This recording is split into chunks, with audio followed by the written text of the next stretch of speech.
अस्सलाम वालेकुम स्टूडेंट्स, मैं एजाज नज़ीर आपके सामने फिर से जो हमारा चैप्टर था, chapter 5 print culture and modern world, इसके बारे में बताने जा रहा हूँ। तो पहले वाला जो हमारा टॉपिक था दैट वाज अबाउट ओरिजिन, कैसे हुआ प्रिंट कल्चर का आइडिया, कहाँ से आया, किस तरह से फिर ये फैल गया जो बाकी ईस्ट एशियन कंट्री से, लाइक वो कोरिया था या जापान था। तो आज का जो हमारा टॉपिक है वो रहेगा print comes to Europe. Print comes to Europe. इस टॉपिक का मतलब ये है कि किस तरह से जो प्रिंटिंग का आइडिया है वो यूरोप में चला गया, इसी के बारे में आज हम बात करेंगे। अगर हम देखेंगे मतलब हिस्ट्री, अगर हम देखेंगे और हिस्ट्री में ये चीज़ सामने आई है कि जो चाइना था इसका बहुत पहले से ही, सेंस मतलब वेरी बिगिनिंग, जो एंशिएंट टाइम्स से ही इसका जो रिलेशन था वो वेस्ट से था। It was connected with west by, ये था सिलिक और स्पाइसेस की वजह से। सिलिक और स्पाइस, ये दो चीज़ें जो थी, इन दो चीज़ों की वजह से जो चाइना था ये मशहूर था आउटसाइड। जो बाकी जो कंट्रीज़ थी, उन स्पेशली जो वेस्टर्न कंट्रीज़ थी, उन कंट्रीज़ में चाइना मशहूर था। दैट्स वाई जो वेस्टर्न कंट्रीज़ थी उनका ट्रेड रिलेशन था विद चाइना, स्पेशली सिलिक और स्पाइस को लेकर। एंड आपको मैंने इससे पहले भी एक लेक्चर में बताया था कि जो सिल्क रूट था चाइना का, उसका नाम क्या था, चनसुका, उसको हम बोलते थे चनसुका। और जब टाइम बीतता गया, स्पेशली जब 11वीं सेंचुरी आई, और 11वीं सेंचुरी में क्या हुआ कि जो ये आइडिया था, पेपर का, या जो ये आइडिया था इस सब का, जो स्पेशली जो मानूस्क्रिप्ट का आइडिया जो था, ये कहाँ चला गया, ये वेस्टर्न कंट्रीज़ में चला गया। अब बात यहाँ पे ये आई कि जो ये मानूस्क्रिप्ट होता है, ये क्या होता है। मानूस्क्रिप्ट हम उस चीज़ को बोलते हैं जो इंसान हाथ से लिखेगा, उसको हम क्या बोलते हैं, मानो स्क्रिप्ट, जो हैंड रिटन डॉक्यूमेंट होगा। तो दैट मीन्स ये बात यहाँ पे सामने आई कि जो चाइना है, चाइना से ही 11वीं सेंचुरी में क्या हुआ, आइडिया ऑफ जो मानूस्क्रिप्ट था या आइडिया ऑफ जो पेपर है, ये कहाँ चला गया, वेस्टर्न कंट्रीज़ में। एंड आपको मैं और एक बात यहाँ पे बताना चाहूँगा, that it was in 1295, it was in 1295 कि जो एक ट्रेवलर था, उसका नाम क्या था, मार्को मार्को पोलो, उसका नाम था मार्को पोलो, जो इटालियन था। कहाँ का था ये बेटा, ये इटाली का था। तो इटली से आया था ये चाइना। एंड मार्को पोलो ने बहुत ज़्यादा मतलब अपना टाइम जो इसकी लाइफ का था, इसने स्पेंड किया कहाँ पे, वो चाइना में। और उसके बाद इसने क्या किया, इसने वहाँ पे फुल नॉलेज की मतलब एक्वायर की regarding this manuscript, regarding this printing, regarding paper. उसके बाद इसने क्या किया, देन फिर इसने इसी आइडिया को कहाँ लिया, इटली में। जो वुड ब्लॉक का आइडिया था, उस वुड ब्लॉक प्रिंटिंग आइडिया को इसने कहाँ लिया, इटली लिया।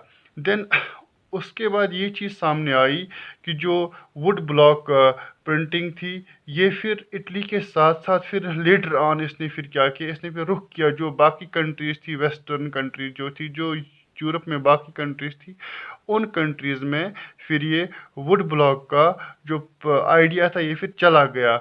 आफ्टर दैट हमने ये देखा कि जो मतलब डिफरेंट किस्म के लोग थे, या बाकी बाकी जो वैराइटीज़ के लोग थे, उनके मतलब मुताबिक अब किताबें बननी स्टार्ट हो गई।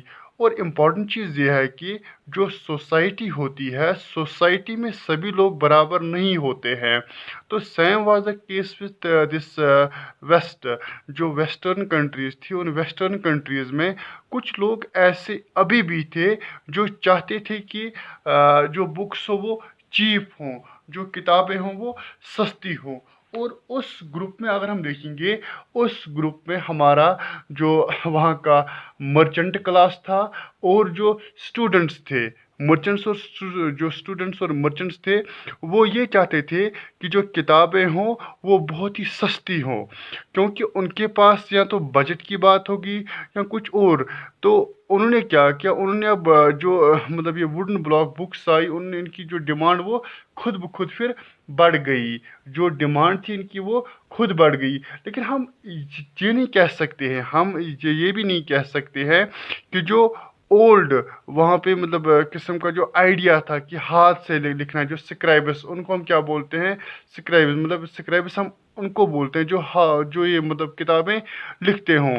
अभी भी कुछ लोग वहाँ पे ऐसे थे जो अभी भी शौक रखते थे हैंड रिटन बुक्स का, मतलब जो ये कहते थे कि जो वुडन ब्लॉक प्रिंटिंग थी वो इसके फेवर में तो थे, लेकिन वो अभी भी क्या करते थे, वो अभी भी उन जो पर्सनल राइटर्स थे उनको अपने घर में रख के फिर वो बुक्स को पब्लिश करवाते थे या वो लिखवाते थे, क्योंकि वो जो क्लास था दैट वाज अरिस्टोक्रेटिक क्लास, या हम उसको ये कह सकते हैं कि जो वो क्लास था वो अपर क्लास था, या वो जो वहाँ का रूलिंग क्लास था, वो जो उस क्लास से बिलोंग करते थे वो क्या चाहते थे कि किताबें जो हो वो अभी भी क्या हो, मतलब हैंड रिटन बुक्स हो। मगर उन किताबों में ये चीज़ थी कि जो वो किताबें थी वो बहुत ही कॉस्टली बुक्स थी, वो बहुत ही कॉस्टली बुक्स थी, उनमें जो प्राइस थे वो बहुत ही ज़्यादा प्राइस थे उनके। सो उसके बाद हमने ये देखा कि फिर भी मतलब उसके साथ ही साथ जो वहाँ पे ये वुड ब्लॉक प्रिंटिंग का आइडिया था ये वहाँ पे फिर भी चलता गया। एंड इसके बाद जब वुड ब्लॉक ने क्या किया, वुड ब्लॉक प्रिंटिंग ने वहाँ के जो मार्केट्स थे, वहाँ के जो मतलब जो वहाँ के जो रीडर्स थे, जो वहाँ के बाकी स्पेशली मर्चेंट्स थे, जो वहाँ के स्टूडेंट्स थे, उन स्टूडेंट्स की जो डिमांड थी वो बढ़ती गई। अब वो बढ़ती गई। एंड जो ये मतलब जो पहले वाला सिस्टम था हैंड राइटिंग, जो हैंड राइटिंग का सिस्टम था, या उस वाला जो ओल्ड सिस्टम था, अब उसको रिप्लेस किसने किया वहाँ पे, वुड प्रिंटिंग्स ने, वुडन जो ब्लॉक प्रिंटिंग था उसने इसको वहाँ पे क्या किया, रिप्लेस किया। एंड अब जब लोगों का जो टेस्ट था वो मतलब बढ़ता गया टुवर्ड्स बुक रीडिंग्स और टुवर्ड्स अदर जो वहाँ पे मतलब जो पब्लिश होते थे जर्नल्स, उन पे अब लोगों का जो टेस्ट था वो बढ़ता गया। अब लोगों ने कहा कि अब हमें इससे ज़्यादा बुक्स चाहिए, क्योंकि जो डिमांड थी वो अब बढ़ने लगी। एंड जो 11th सेंचुरी के बाद जो बाकी सेंचुरीज आई, उन सेंचुरीज में जो पॉपुलेशन थी वो भी अब इंक्रीज होने लगी। एंड जो पॉपुलेशन ज़्यादा बढ़ेगी इससे क्या होगा, इससे डिमांड भी ज़्यादा फिर बढ़ेगी किसी चीज़ पे। अब लोगों ने कहा कि अब हमारे पास इससे भी सस्ता, चीपर, इससे भी सस्ता हमारे पास क्या आना चाहिए, कोई टेक्स्ट आना चाहिए या बुक्स आनी चाहिए, ताकि हम फिर वो मतलब पढ़ सकेंगे अपनी किताबों को, या हम जो किसी की हॉबी थी या कुछ और था जो राइटिंग्स करते थे वो फिर पढ़ पाएंगे। अब यहाँ पे क्वेश्चन हमारा ये अराइज होता है कि जो ये सारी प्रॉब्लम थी, इस प्रॉब्लम को हम किस तरह से हल करेंगे, या इस प्रॉब्लम को हम किस तरह से सॉल्व करेंगे, और इस प्रॉब्लम को सॉल्व करने के लिए कौन आएगा, ये यहाँ पे बात है। अब इसके बाद क्या हुआ कि इट वाज जोहान गुटनबर्ग। कौन बेटा, जोहान गुटनबर्ग जो था, जोहान गुटनबर्ग, जोहान गुटनबर्ग ये जर्मनी का था। कहाँ का था ये, जर्मनी का, जो 1395 ईडी में पैदा हुआ था। 1395 ईडी में ये जोहान गुटनबर्ग जर्मनी में पैदा हुआ था। क्योंकि अगर हम इसका मतलब थोड़ा ब्रीफ में आपको बताऊंगा कि जो जोहान गुटनबर्ग था ये एक एग्रीकल्चरल स्टेट में पैदा हुआ था। जो मतलब ये एक एग्रीकल्चर जो इसकी फैमिली थी उसी फैमिली में ये पैदा हुआ था।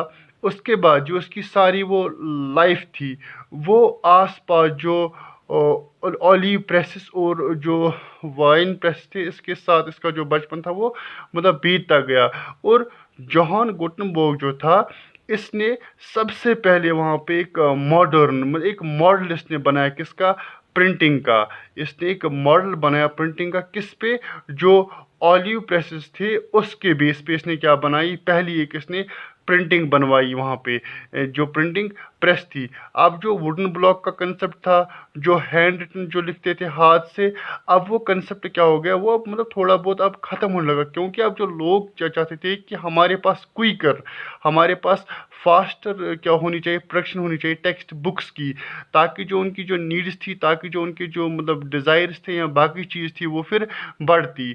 तो तो इट वाज जॉन गुटनबर्ग जिसने ये सारा क्या किया, जिसने इस सारे ऑब्स्टिकल को रिमूव किया in that very society, specially जो वहाँ का जो वेस्ट का निज़ाम था, वेस्ट के जो लोग थे वो चाहते थे कि अब हमारे पास ऐसी बुक्स आए कि एक फास्टेस्ट प्रोडक्शन हो बुक्स का, ताकि जो हमारा मतलब जो हमारा ये क्या कहेंगे हम उसको, एक लगाव है टुवर्ड्स बुक्स, वो भी फिर क्या होगा, बराबर फुलफिल होगी वो नीड। तो जॉन गुटनबर्ग ने इसको रिमूव किया, इसने एक प्रिंटिंग प्रेस का मॉडल बनाया और बाई 1448 अगर हम देखेंगे, बाई 1448 तक, बाई 1448 एडी तक इसने क्या किया, जॉन गुटनबर्ग ने इस प्रेस में और सुधार लाई, इसमें इसने और इम्प्रूवमेंट किया, इसमें इसने और कुछ चीज़ों को ऐड किया। जॉन गुटनबर्ग ने इस प्रिंटिंग प्रेस में मतलब 1484 एडी में इसने क्या किया, इसने इसमें और वो मतलब इजाफा किया, इसमें इसने और वो चीज़ें क्या लाई, नई नई चीज़ें इसने इसमें लाई। अब इम्पोर्टेंट चीज़ यहाँ पे ये भी है कि जो जॉन गुटनबर्ग है, इसने सबसे पहले क्या किया, सबसे पहले इसने प्रिंटेड की बाइबल। क्या इसने की सबसे पहले प्रिंटेड बेटा? बाइबल। ये ऑब्जेक्टिव आ सकता है आपको कि जॉन गुटनबर्ग ने सबसे पहले क्या किया था, प्रिंट अपनी प्रिंटिंग से बाइबल, क्या मतलब। और जॉन गुटनबर्ग ने सबसे पहले 180 कॉपीज ऑफ बाइबल बनाई थी, वो भी 3 साल में। कितने साल में बेटा? 3 साल में। 3 साल में जॉन गुटनबर्ग ने बाइबल की 180 कॉपीज बनवाई। तो अगर हम इसकी तुलना या अगर हम इसका कंपेयर करेंगे मॉडर्न वर्ल्ड के साथ, आजकल जो 21st सेंचुरी है, तो ये बहुत ही स्लो है। मतलब 3 साल में हम कहेंगे कि 180 कॉपी जिसने बनवाई, तो ये बहुत ही क्या है, स्लो प्रोसेस है ये। लेकिन अगर हम उस टाइम की बात करेंगे, अगर हम उस टाइम की बात करेंगे जब जॉन गुटनबर्ग ने ये किया था, मतलब या 1448 में उसके आसपास जब इसने बुक्स बनवाई, तो उस टाइम ये बहुत ही ज़बरदस्त मतलब इनोवेशन था इसका, कि इतनी ज़्यादा वो किताबें। क्योंकि अगर हम इसका बरक्स उस मतलब अगर हम इसका एक क्या कहेंगे, कंपेयर हम करेंगे उस टाइम के जो वुड ब्लॉक्स थे या जो स्क्राइबर्स थे, जो किताबें लिखते थे हाथों से, तो ये क्या था, ये मतलब बहुत ही एक अच्छी अचीवमेंट थी जॉन गुटनबर्ग की। ये बहुत ही ज़बरदस्त क्या थी, अचीवमेंट थी कि इसने इस तरह से एक फास्टेस्ट वे में इसने किताबें बनवाई। और इसके बाद जब टेक्नोलॉजी थी वो बढ़ती गई, टेक्नोलॉजी बढ़ने के साथ साथ क्या हुआ, जो ये पॉपुलैरिटी थी इसकी, इस प्रिंटिंग इसकी, ये भी फैलती गई। और अगर हम देखेंगे कि 1450 से लेकर 1550 तक जो प्रेसेस थी, ये सेटअप हो गई वेरियस पार्ट्स इन जर्मनी। मतलब इस 100 साल में अगर हम देखेंगे कि 1450 से लेकर 1550 तक, या 1450 से लेकर 1550 एडी तक, जो आइडिया ऑफ प्रेसेस था ये फैलता गया थ्रू आउट यूरोप, ये फैलता गया। और उसके साथ साथ जो जर्मनी था, जर्मनी में ही इसका आगाज़ हुआ, आगाज़ इर्तिका इस प्रिंटिंग का जर्मनी में हुआ। और जर्मन के जो लोग थे इन्होंने क्या किया, इन्होंने अब स्टार्ट किया ट्रेवल करना। ये अब जर्मनी से बाहर गए, और जर्मनी से बाहर जो बाकी कंट्रीज़ थी, वेस्टर्न कंट्रीज़, वहाँ पे इन्होंने इंफॉर्मेशन देना स्टार्ट किया। इन्होंने जो आउटसाइड जर्मनी जो स्टेट्स थी, या जो आउटसाइड जर्मनी जो कंट्रीज़ थी, जो जर्मन के लोग थे, उन्होंने वहाँ जाके क्या करना स्टार्ट किया, एक ट्रैवल करना उन्होंने स्टार्ट किया। उसके बाद उन्होंने क्या दिया, वहाँ पे नॉलेज दिया। जो आउटसाइड लोग थे उनको उन्होंने नॉलेज दिया अबाउट जो प्रिंटिंग प्रेसेस, इसका उन्होंने ये सारा आइडिया आउटसाइड दिया। अब इम्पॉर्टेंट चीज़ यहाँ पे ये भी है कि लास्ट पे हम ये देखेंगे कि अभी भी हम ये नहीं कह सकते हैं कि जो ये प्रेस था इसने फुली रिप्लेस किया, कि जो ये प्रेस था इसने फुली रिप्लेस किया, जो मतलब ये इंसान के जो प्रॉब्लम्स थे उनको इसने पूरी तरह ख़त्म किया या 1550 में। लेकिन कुछ हद तक एक चेंज आई। वो चेंज ये थी कि एक शिफ्ट ये हुआ कि जो मैनुअल था, जो इंसान लिखता था, अब मैनुअल से क्या हो गया, ये मैकेनिकल हैंड प्रिंटिंग इसका आइडिया अब आया। क्या आया? जो मैनुअल से अब मैकेनिकल हैंड प्रिंटिंग इसका एक जो मतलब मैकेनिकल जो प्रिंटिंग इसका अब इसने रिप्लेस किसको किया? हैंड रिटन प्रिंटिंग इसको। तो इससे क्या हुआ? इसको हम कहेंगे कि एक प्रिंट रेवोल्यूशन था। It was some kind of printing revolution या प्रिंट जो रेवोल्यूशन था, जिसने इंसान की हिस्ट्री में या जिसने जो इंसान की जो डिफरेंट सिविलाइजेशन थी उसमें इसने एक नया नाम कमाया। जो और इतना ही इस लेक्चर में। बाकी हम इंशाल्लाह दूसरी लेक्चर में मैं आपको अब इससे आगे पढ़ाऊँगा।